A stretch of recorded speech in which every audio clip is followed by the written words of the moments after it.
What are you talking about? Competitive play against just a single player to claim dominance over the board? Sure, if you are a newcomer or just prefer the simpler life, you can engage in one-on-one combat. But once you're ready to engage in a proper challenge, step up to a game that consists of 4 players competing against each other. Now that is a challenge. Otherwise, what are you talking about, Willis?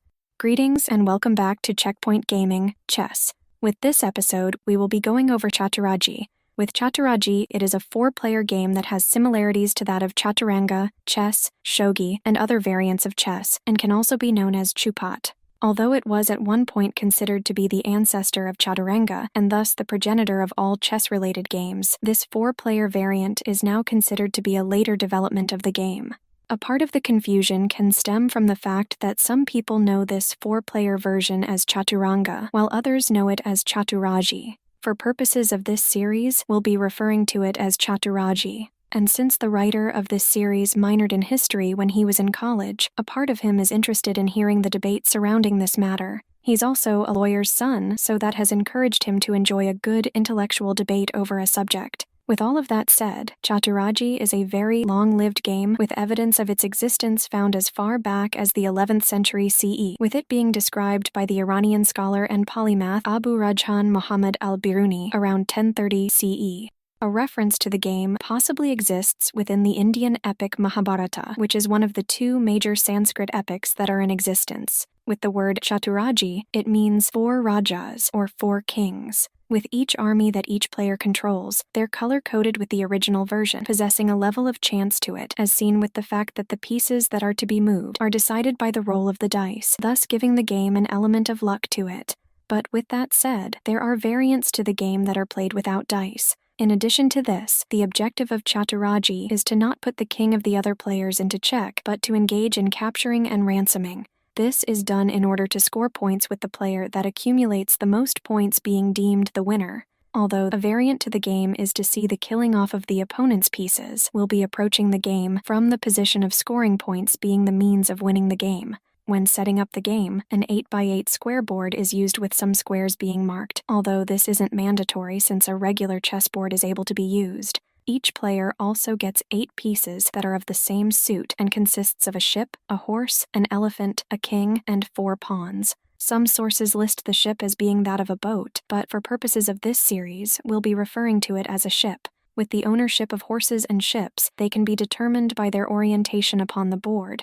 When the pieces are placed upon the board, each player is to start off with the ship piece being placed into the board's corner square, found to the given player's left, and going from left to right, the back row of pieces is that of the ship, horse, elephant, and king.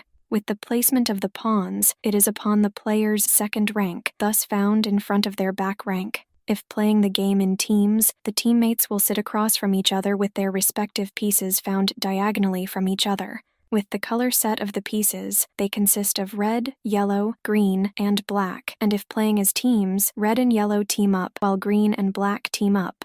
In addition to needing a board and pieces, a single dice will also be required.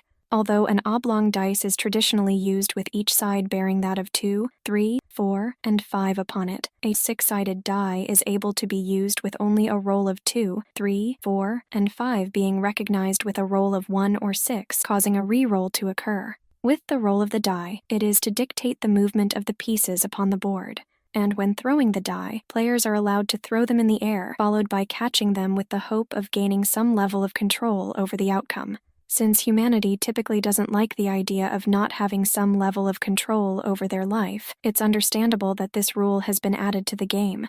If playing the game with the use of 2 dice, then the player is able to perform 2 movements upon the board, 1 for each die, and it is possible for a single piece to be moved twice, or 2 different pieces be moved once with the player choosing to skip one or both of their moves. With the die results, they look like this. If a 2 is rolled, then the ship is to be moved. If a 3 is rolled, then the horse is to be moved. If a 4 is rolled, then the elephant is to be moved. And if a 5 is rolled, then the king or pawn is to be moved.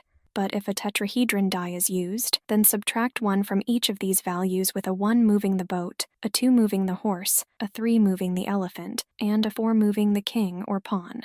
And if a player doesn't have a legal move to make, then their turn is to be skipped, thus essentially causing them to lose a turn. In addition to this, if the player lost a piece that is indicated by the roll, it'll also cause the player to skip their turn.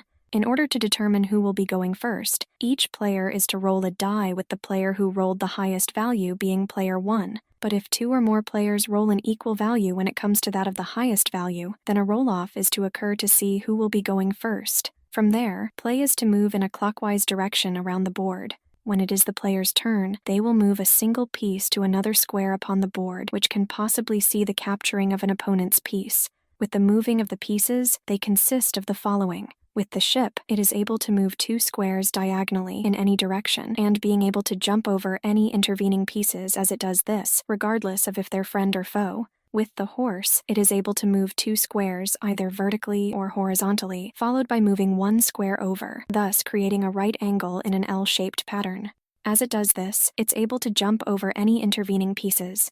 With the elephant, it is able to move vertically or horizontally any number of squares the player desires, although it is unable to jump over any intervening pieces in the process. With the king, it is able to move 1 square in any direction that the player desires. With the pawn, it is able to move 1 square forward to an unoccupied square unless it is going to engage in a capture, which it does so diagonally forward. With moving forward, it will vary between players based upon their position around the board. There is also no double move forward as their initial action. And if there's another piece found right in front of a pawn when it is the pawn's turn to move, then it'll be unable to move due to it being blocked. If the player manages to move one of their pawns to the last rank of the board and has lost a ship, horse, or elephant earlier in the game, then the pawn is to be promoted to one of the previously captured pieces. However, if the player is yet to have one of these pieces captured, then the pawn is to stay in the square of promotion, being unable to move until another player captures their ship, horse, or elephant. But once said piece has been captured, the pawn found in the square of promotion is to be immediately promoted, assuming that the immobile pawn hasn't been captured by another player before it had the chance to get promoted. A variant to this sees the pawn get promoted to the piece that was found behind it at the start of the game. So if a pawn was found in front of an elephant when it reaches the far side of the board, it'll have to be promoted to that of an elephant. But if this piece is yet to be captured, then it'll have to wait before it gets promoted. Some variants also allow the pawn to be promoted to a piece that is found along the square of promotion's file or rank, which includes the king. When it comes to that of capturing, it is done by moving a piece into a square that is occupied by an opponent's piece. And in some variants, if playing in teams, players are unable to capture the pieces of their teammate, while in other variants, players are allowed to capture allied pieces. When a horse, elephant, or king, through the course of their movement, lands upon a piece that belongs to that of another player, that piece becomes captured and is removed from the board. With that of a king, it is able to be captured just like that of any other piece. And unlike that of chess, players don't need to move their king out of check or to avoid putting it into such a position. With ships, they can capture pawns and ships, but will be unable to capture horses, elephants, or kings. With pawns, they'll be able to capture ships and other pawns, but will be unable to capture horses, elephants, or kings. In the situation where a player's ship comes to rest besides the other 3 boats, then all of the other ships will become captured and removed from play. This is known as the triumph of the ship triumph, or boat parade, and can be seen with all of the ships meeting within a 2x2 square area of the board. So when the player who has moved last forms a full ship triumph, they will capture all of the other players' ships. And it is only in this given situation where a ship is capable of capturing another ship.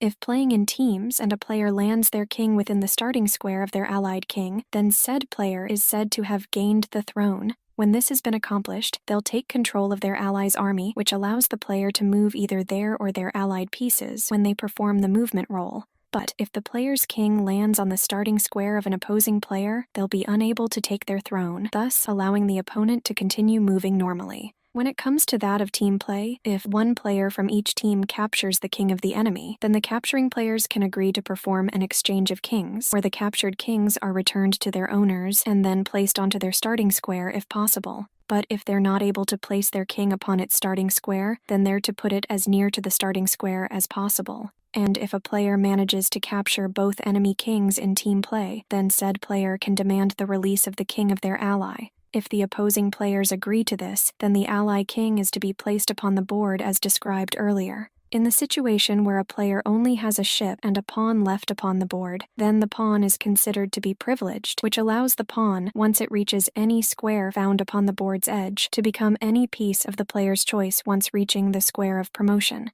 In addition to this, if one team is the only team to have forces found left upon the board, then they have won the game. And if only kings are left upon the board, then it is said that all players have fought honorably, thus reaching an honorable peace, and the game ends in a draw.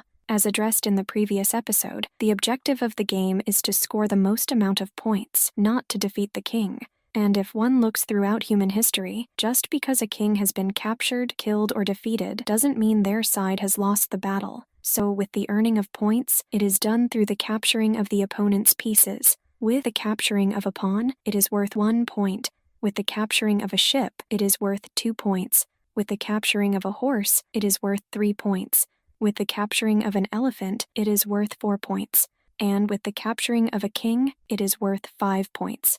In some variants of the game, if a player manages to capture all 3 of the opposing kings while their king is still found upon the board, they're to score 54 points. This value is the sum of points that is equal to all of the pieces found in the opposing 3 armies. So with that said, that is what you need to know about Chaturaji. With that taken care of, we can start talking about variants of Chaturaji. If you liked this episode, feel free to give it a like, and if you want to stay up to date on any future episodes we upload, go ahead and subscribe. You can also support us on Patreon for as little as $1 a month at patreon.com/checkpointgaming. See you in the next episode, and happy gaming.